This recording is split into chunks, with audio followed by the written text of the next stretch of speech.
Your problems and the solutions to them constitutes one path. The spiritual elevation of life is another path. The second path is more significant as it is the way to activation of Kundalini, the way to Sahasrar, the way to realization of God, the way to establish the Guru in yourself, the way to salvation, and the way to Siddhashram. Along with moving on the first path, you should also strive to progress on this second path. And there are three conditions for moving forward on this path. Firstly, you should offer your selfless services to the Guru. If you do not serve him, you cannot progress on this path. Selfless service is the basis to spiritual enlightenment. You people are not serving the Guru. You can't experience the divinity of river Ganga in his holy feet. You look at his feet as merely his feet, and hence you cannot become enlightened. State of enlightenment means that on seeing him, your eyes fill up with tears of joy.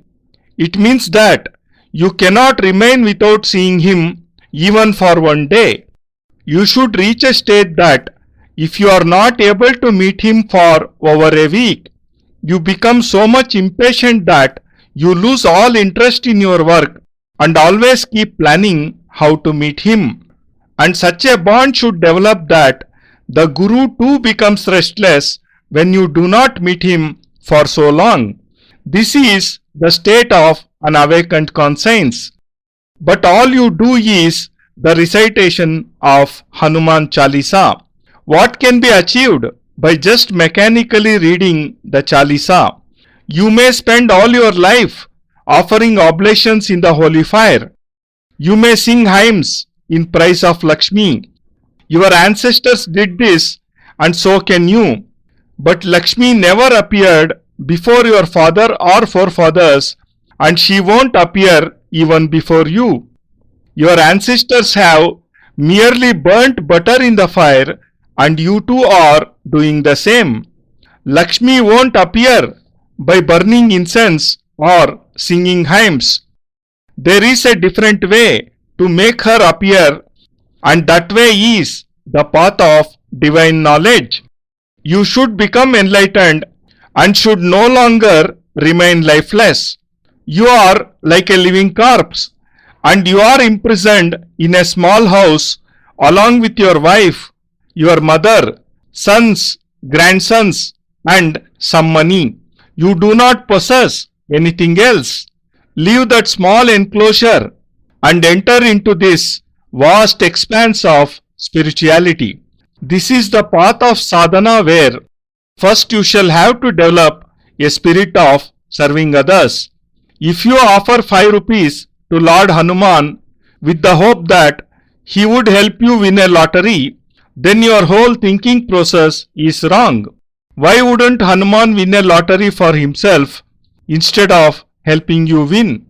There was once a temple of Lord Hanuman, and 1 mile away from it there was a temple of Lord Rama. A person went to the temple of Rama and started praying to Lord Rama. After performing worship, he offered sweets to the deity. Lord Rama was pleased. He appeared before him and said, "Well, son, why are you here?" The man replied, "My wife is missing. Please help me." At this, Rama said, "This is not my work. 1 mile from here is Lord Hanuman's temple who looks after this department. When my wife was missing, I too sought his help and he found her. Hence, you go to him. Here the departments have actually been divided. If you go and tell Lord Rama that your wife is missing, he won't be able to help you. You shall have to go to Lord Hanuman. Rama will only say, I myself could not find my wife. Go to Hanuman, he shall help you. And if you go to Hanuman and say that you are not able to get married, he will say, I am myself unmarried. I could not find a girl for myself. Then where shall I find one for you? What we have done is that we have divided the work among all the gods. Each god has his own work. Hence nothing can be achieved if you offer 5 rupees to them and pray to them with folded hands. You shall have to perform sadhana and make the gods appear before you.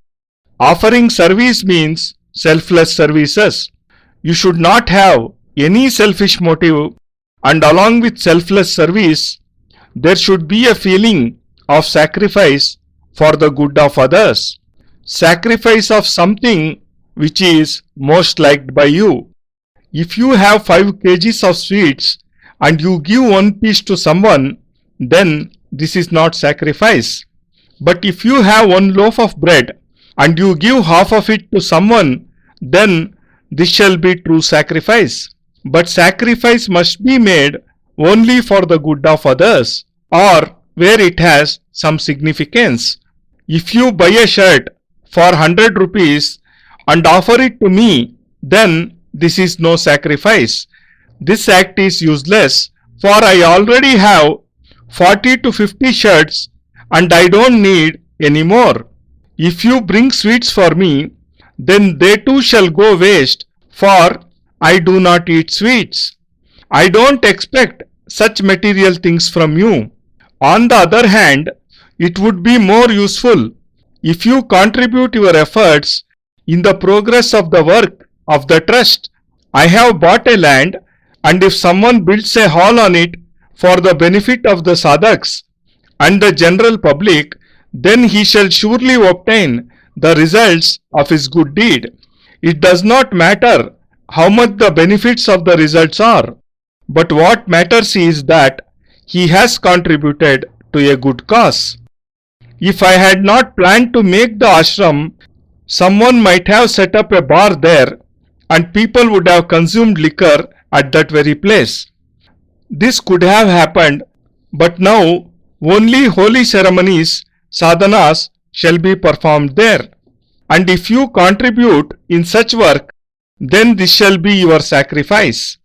Your help shall prove to be beneficial to thousands of people and more useful than if you offer gifts and sweets to me. Service means that through which the common man can benefit. This place needs a good signboard. I am not asking you to get one painted. I want to tell you that any work which has some general utility is a good service. You may be in any temple or in any place. Wherever sacrifice and services are required, you should move forward to help. Service, sacrifice and devotion are the 3 steps to spiritual enlightenment. Devotion means dedicating everything you possess, giving up all you have, and becoming one before whom or before what you devote yourself. When devotion is complete, you shall obtain everything. Thus you have to first empty out everything if you want to acquire the spiritual treasure. When the jug is empty, it can be filled again to its brim with one liquid. If your mind, your thoughts are already full, then I cannot write anything new on it, and my whole discourse shall go in vain. Only when you bring a plain empty sheet of paper shall you be able to read the lines which I shall inscribe on it. If already it is filled with lies, deceit, immorality, then what can I write on it? Where shall I write? You say to your Guru, I have given up all I possess to you and am now empty. I am sitting in your feet, and it is up to you to give whatever shape or form to my life according to your wish. Till now I have lived life as I wished. Now you teach me how to live. You tell me what to do and how to do. I shall do whatever you ask me to. This is devotion. When you become devoted, then your position, your fame, all become insignificant. Then even if you are a millionaire, it would have no significance. Devotion means that you are nothing. It won't do if you say that you are devoted and then feel proud that you are an officer or you are such a great scholar. This is not devotion.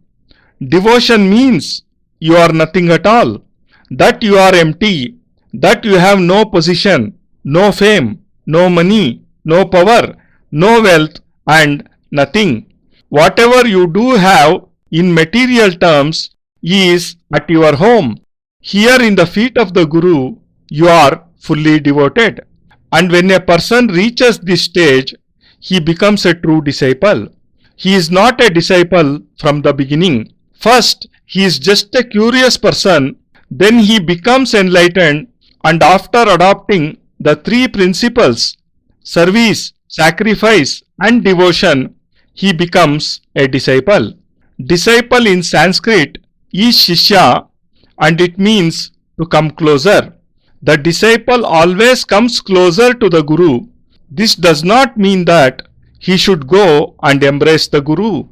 This is not what I mean by coming closer.